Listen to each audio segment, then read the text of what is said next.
How do you get the skin off of these? Here we go. Oh my goodness. Hello everyone, and welcome to another edition of Rocked It or Blocked It. Today I wanted to make a green bean casserole, but one that was low carb, keto friendly, and dairy free. So I was researching online, so I found this one. It's called Low Carb Green Bean Casserole, and I found it at lifemadesweeter.com. So we're going to try this recipe today for the first time. I've never ever made a green bean casserole before. So what we're going to need for this is green beans, and I am using butter flavored coconut oil instead of butter, garlic, mushrooms, sea salt, pepper, almond flour, chicken broth, coconut cream, almond milk, shredded mozzarella cheese. I found a recipe to make dairy-free mozzarella cheese using macadamia nuts, and I just made this today, so I'm going to try it in this recipe and see how it goes. Pork rinds and bacon. So first I'm going to fry up some bacon. Next I'm going to trim the green beans. I don't know, because they're not all the same length. Let me get a pair of scissors instead. Okay, that might be easier. Mmm, sizzling hot bacon. Ooh, yummy. I think my eyes are watering. Now we have to mince our garlic. Can't say I've ever done that before either. So I'm not exactly sure what I'm doing, but we're gonna try it.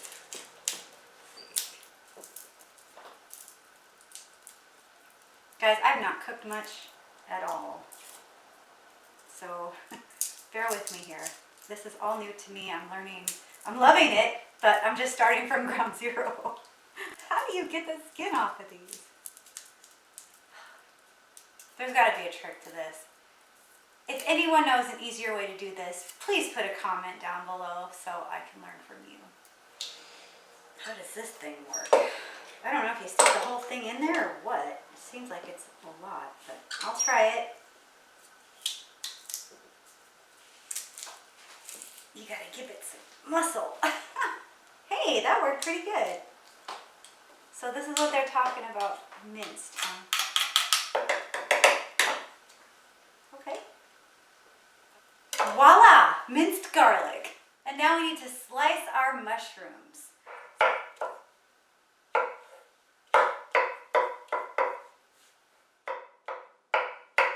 That's about good.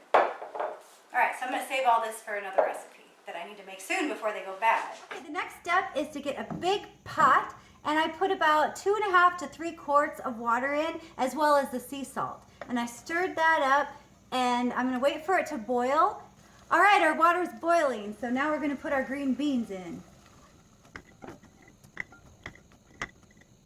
Cook until just crisp, tender, about 6 minutes. Okay, so it looks like our beans have cooked enough. Now I'm going to go drain them in the sink. Then it says immediately put into some cold ice water to stop the cooking process. And I'm going to remove these from the stove because it's really hot over here. Okay, so next I strained the green beans out of the cold water because I didn't want them to get waterlogged, and I put them back in this bowl for right now. Okay, I'm going to have to bring out my big pan for this.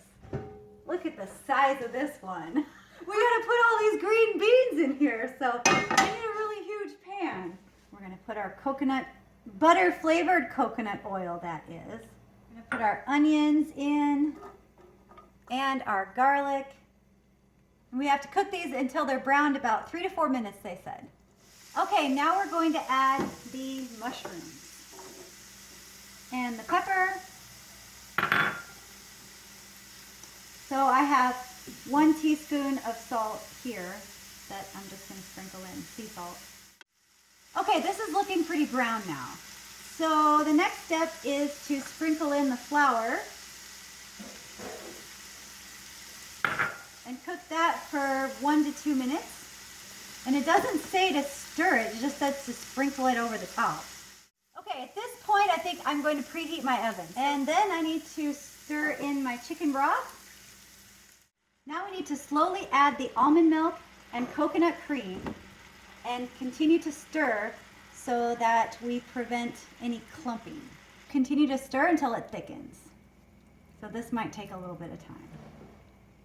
And at this point, you might want to taste it and see if it needs any more salt or pepper. Okay, so I just turned the heat down to medium low because I was stirring and stirring and stirring forever and it just wasn't getting any thicker. So I didn't want it to overcook or burn or anything like that. So I just turned it down, and I think that it's probably going to thicken up a little bit on the lower heat. It's about that thick. So I don't know how thick it's supposed to get, but I'd say it's time to put the green beans in it. And there was water in the bowl, so now it's really not going to be thick. Okay, I'm trying to coat this but not break all my green beans.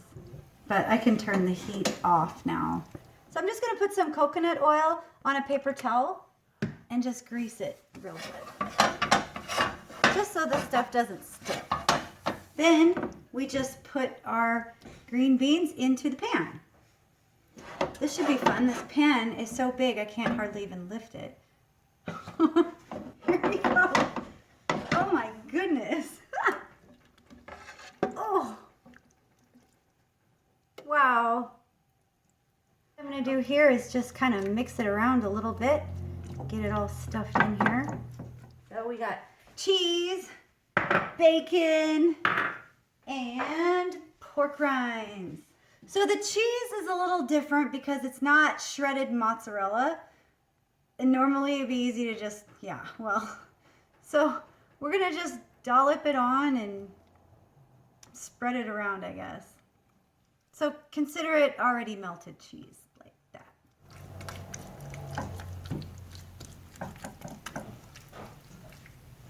That should be fine. Bacon. Sprinkle that around. And our pork rinds. That's going to be the crusty top. A lot of fat for us keto folks.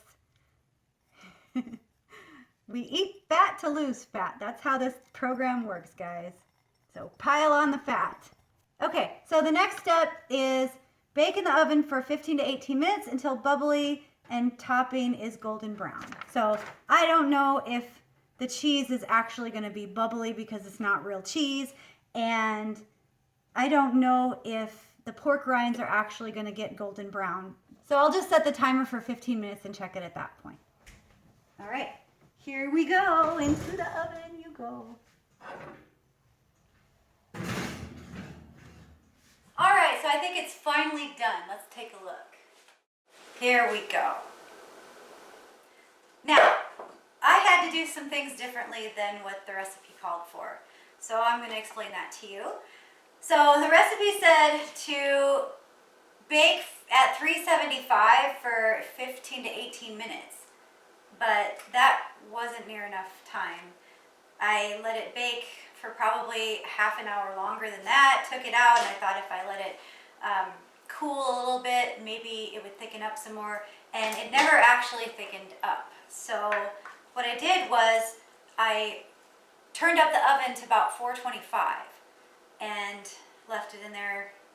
I think it was maybe another 20 minutes, and it finally got so that it's thickened, so you can see. So what I would suggest you do if you make this on your own is bake it at 425 and try 15 to 20 minutes, and then just keep it in there until the liquid starts reducing and it gets thicker. And you can see that the pork rinds did get a little brown, so that's good, and the cheese kind of looks melted, so I think it looks pretty good. All right, and now for the taste test.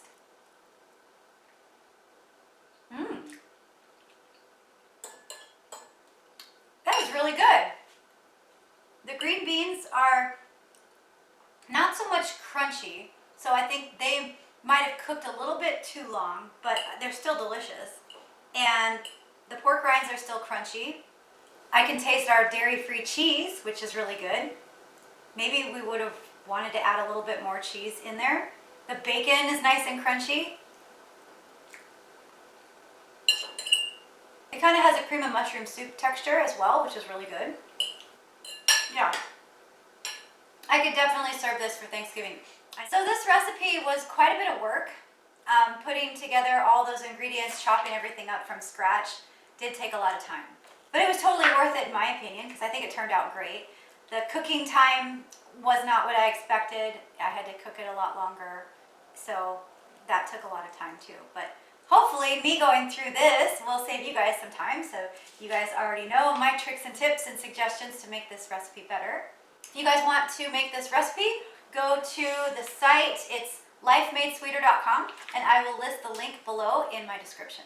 Hey, if you like this video, give me some love. Like it, subscribe to my channel, share it with your friends, and if you make this recipe, post in the comments how it turned out for you.